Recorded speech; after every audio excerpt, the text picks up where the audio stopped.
Na quarta-feira, o YouTube suspendeu o canal bolsonarista Terça Livre. Foi banido para sempre por frequentes violações dos termos de uso. Um vídeo tinha sido advertido por incitar pessoas a cometerem ato violento contra um grupo definido de pessoas. Outro, por agredir a integridade da eleição presidencial, dizendo que gente havia sido morta na eleição americana, que as máquinas fraudavam votos, essas coisas.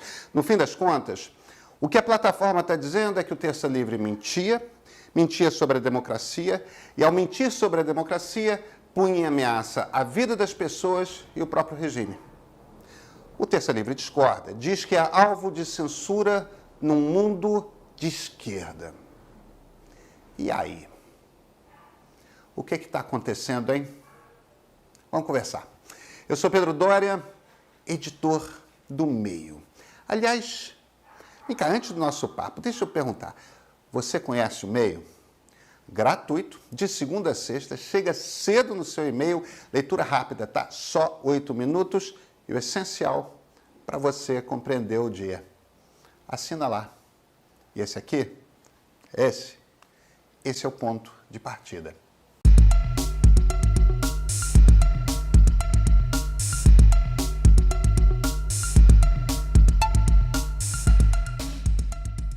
Sabe, eu vou confessar uma coisa para vocês. Poucas coisas me incomodavam mais nas transmissões do Terça Livre do que o retrato de Joaquim Nabuco sempre ali na parede, como se simbolizasse as ideias que o canal representava. Porque é mentira. E porque a verdade importa, principalmente pelo contexto em que essa mentira aparece. No fim, é como se eles estivessem dizendo que representam uma tradição brasileira antiga. A única tradição que eles representam é a do reacionarismo dos anos 30. Eu já gravei um vídeo sobre isso, o link está na descrição. Isso é a falsificação da história. Joaquim Nabuco, para começar, de conservador não tinha nada. Ele estaria hoje ou na Rede ou no Cidadania. Foi uma das primeiras e mais fortes vozes pela abolição da escravatura contra todos os conservadores. Nabuco era monarquista e não gostou quando veio a República. Saiu da vida pública. Mas quando o primeiro grande chanceler da República precisou dele, lá foi Joaquim Nabuco com a missão de abrir uma embaixada brasileira formal em Washington. Esse foi o tempo do Barão do Rio Branco. Nessa época, a Argentina e o Chile queriam fazer, junto ao Brasil, uma frente de resistência regional aos interesses americanos.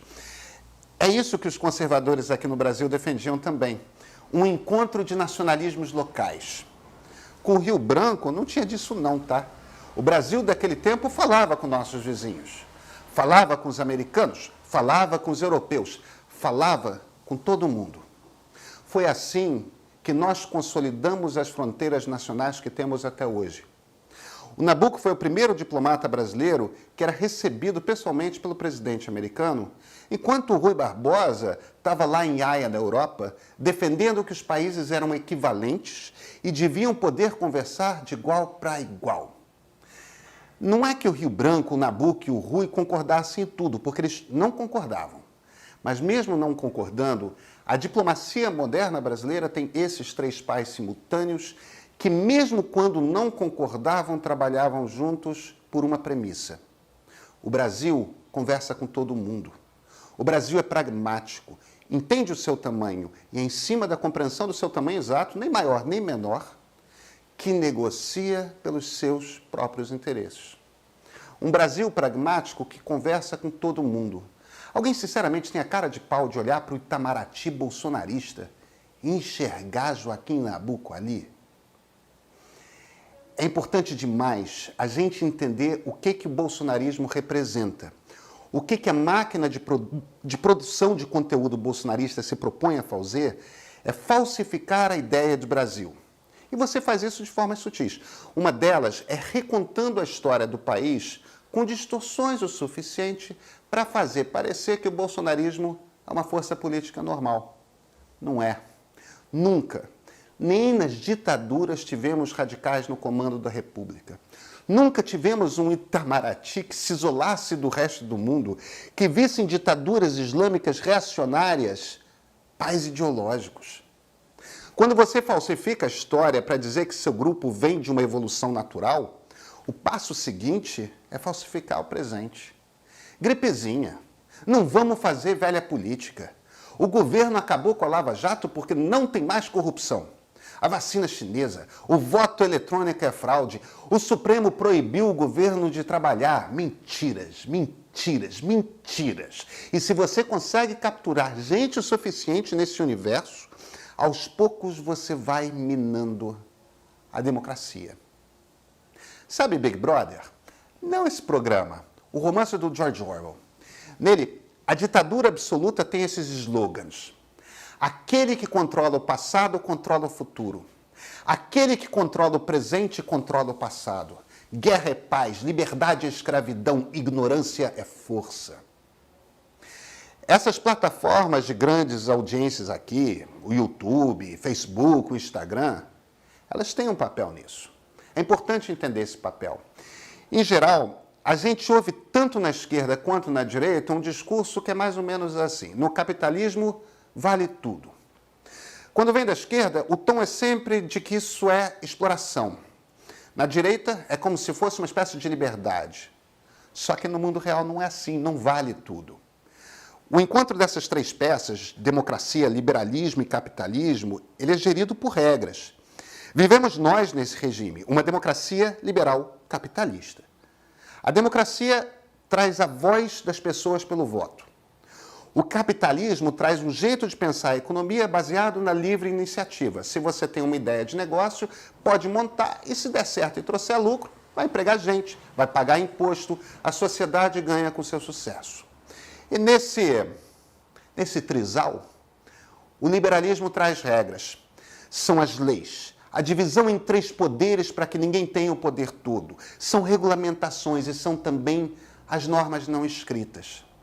O que esse componente liberal que vem depois da democracia diz justamente é que não vale tudo.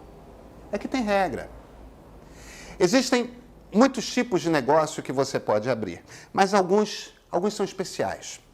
Um desses negócios especiais é esse no qual você cria grandes audiências, dá para elas conteúdo para conquistar a atenção e faz dinheiro vendendo o acesso ao público para quem quer fazer publicidade. Em alguns países, essas regras são escritas, em outros não. Passam pela ética, passam por autogestão da indústria, tem vários tipos de norma.